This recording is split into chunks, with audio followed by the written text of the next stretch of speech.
guud ahaanba dadweynaha ku nool magaalada Gabiley ee xarunta gobolka Gabiley ayaa maanta si weyn u qaadacay diiwaangelinta madaniga ah ee xukuumadda madaxweyne Siiraayo ay muddooyinkii dambe wadatay iyagoo qaarkoodna si adag uga hadlay inaan heshiis rasmi ah wali laga gaadhin arrintii dilkii lagu khaarajiyay saraakiishii lagu dilay tuulada Qorilugud. dadweynaha reer Gabiley waxa ay ku sheegeen diiwaangelinta madaniga ah ay xukuumaddu si gaar ah ugu doonayso in gobolada qaarkood codkooda lagaga dhigo aqlabiyad halka gobolada Gabiley oo dad aqlabiyad badan ay ku nool yihiin la doonayo in codadkooda hoos loogu dhigo ama tirada ay dadweynuhu deegaanada ku kala duwan ee degmooyinka Gabiley ku nool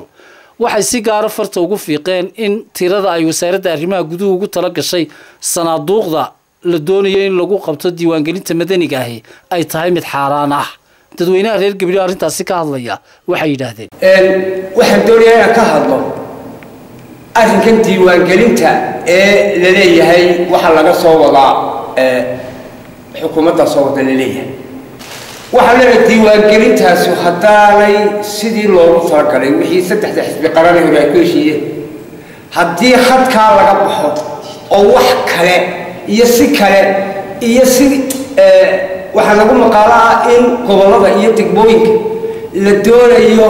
in gobol aan dad badan ku nooleen la doonayo in loo yeelo cod badan iyo kaarar fara badan oo hadii la ku leeyahay dawladdu gacanta ku hayso gobol dadkiisa iyo shacbigiisa tiradiisa la yaqaanana la doonayo in hoos loogu dhigo hadii qaabka ay noqoto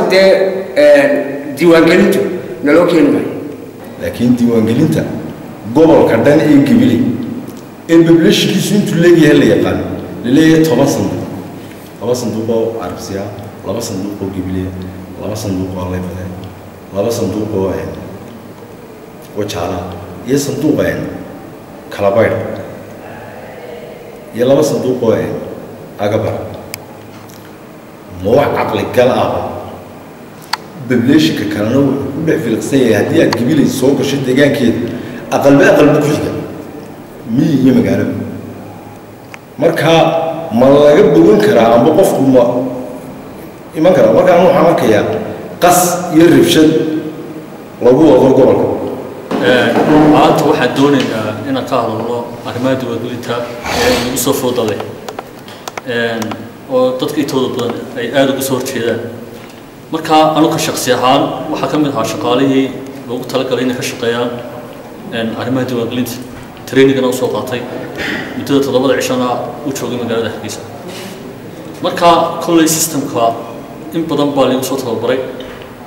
Gabileyna san arkayno 12 gobood oo kaliya ayaa lagu talagalay in diiwaangelintu ka dhacdo waayahay haddaba waxaan nimaadno 12 ka goobood ma ku filayeen gobolka Gabiley la yiraahdo jawaabtu simple waa maya sababtuna waxa weeyaan degmada Gar'adag oo ah degmo siiya iyo degmada Gabiley oo ah degmo ayaa laga dhigay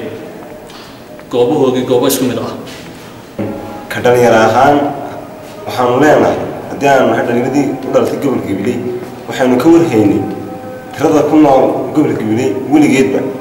waxaanu ka warhaynay meesha Gabiley ku taalo oo u saamaxday ku noolaa dad fara badan waxaanu ka warhaynay doorashadii hore nambarka isrejistareysay maanta waxaan ka warhaynaa dawladdu inay ugu tala gashay gobolka Gabiley oo la yaqaan baaxad uu leeyahay nambarka ku nool la yaqaan 12 goobood oo qura xagga magaalada weyn ee Gabiley loogu tala galay laba sanduuq oo qura haddaba hadalku horta ku dhow ku dhan yahay waxba la si dheeraan waxaan leeyahay diiwaangelintan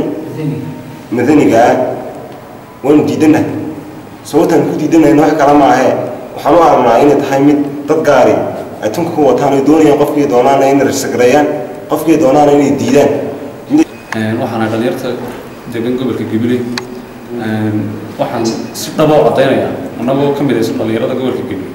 oo israacsan oo kala harsaneyn waqaaliyo wax qardiya aqoonyahan iyo dadka gobolka Gabiley degan waa loo helay